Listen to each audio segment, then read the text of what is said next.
नमस्कार, वैशालीज किचन मराठीमध्ये तुम्हा सर्वांचं मनापासून खूप खूप स्वागत। आज आपण बनवणार आहोत रव्याचे डोसे। त्यासाठी आपल्याला लागणारे साहित्य आपण बघून घेऊया।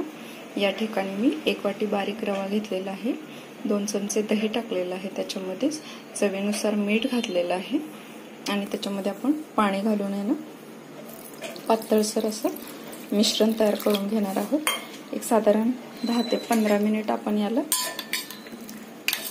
असंच भिजत ठेवून देणार आहोत। भिजल्यानंतर आपण मग याच्यामध्ये बारीक चिरलेली कोथिंबीर, मिरची घालून याचं मिश्रण बनवून घेणार आहोत। त्याचे आपण डोसे करणार आहोत। आता या बारीक रव्यामध्ये आपण 2 चमचे तांदळाचे पीठही घालणार आहोत।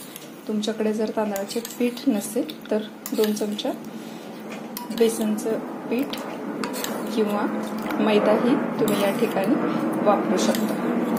पीठ थोडंसं असं पातळसरच करणार आहोत आपण आणि एक साधारण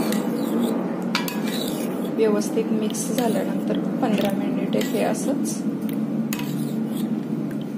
भिजण्यासाठी ठेवून देणार आहोत। तोपर्यंत आपण चटणीची तयारी करून घेणार आहोत। या ठिकाणी मी खोबरे आणि शेंगदाण्याची इन्स्टंटवाली चटणी बनवणार आहे। डोसासोबत हिरवी मिरची, शेंगदाणे, खोबरे, कोथिंबीर या ठिकाणी घेतलेली आहे।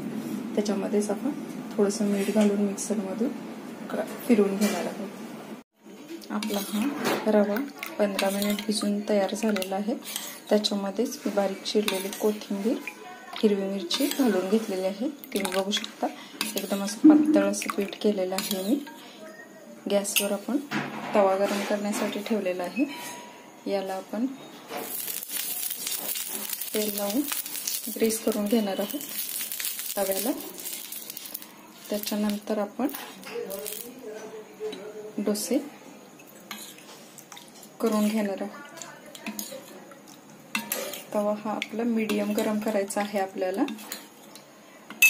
आता पीठ छान असं ढवळून घ्यायचं आहे आणि त्याच्यानंतर आपण तव्यावर डोसे घालून घेणार आहोत। डोसे करताना आपण तव्याच्या प्रथम साईडच्या बाजूने पीठ घालून घेणार आहोत, कारण तव्याचा मधला भाग हा गरम झालेला असतो, त्यामुळे तिथे पटकन पचतो आपला हा डोसा। म्हणून मी मध्ये सगळ्यात शेवटी पीठ घालून घेणार आहे।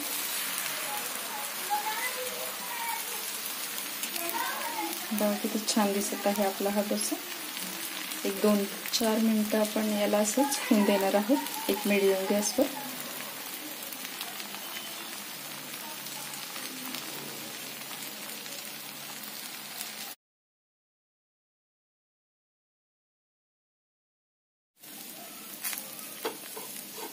आपला हा डोसा छान असा तयार झालेला आहे। तुम्हाला हवा असेल तर दुसऱ्या साईडने पलटी करून पण थोडा वेळ तुम्ही याला भाजून घेणार आहोत। त्याच्यानंतर अशा प्रकारे उरलेले डोसे पण आपण करून घेणार आहोत। पण प्रत्येक वेळेस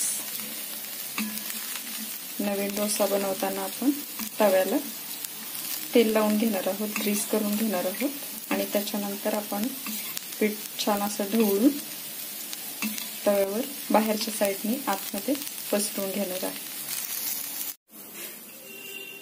तर अशा प्रकारे आपला हा रव्याचा डोसा बनवून तयार झालेला आहे। मी चटणी सोबत सर्व केलेला आहे। अत्यंत साधी आणि सोपी रेसिपी आहे ही। घरच्या घरी साहित्यातून बनणारा हा डोसा आहे। इन्स्टंट पण बनतो हा। तुम्हाला कधी भाजी पोळी खाण्याचा कंटाळा आला तर तुम्ही नक्की बनवून बघा। रेसिपी आवडली असेल तर लाईक, शेअर, कमेंट आणि सबस्क्राईब करायला विसरू नका। सोबतच बेल आयकॉन ही प्रेस करा, म्हणजे तुम्हाला माझ्या नवनवीन रेसिपीज बघायला मिळतील।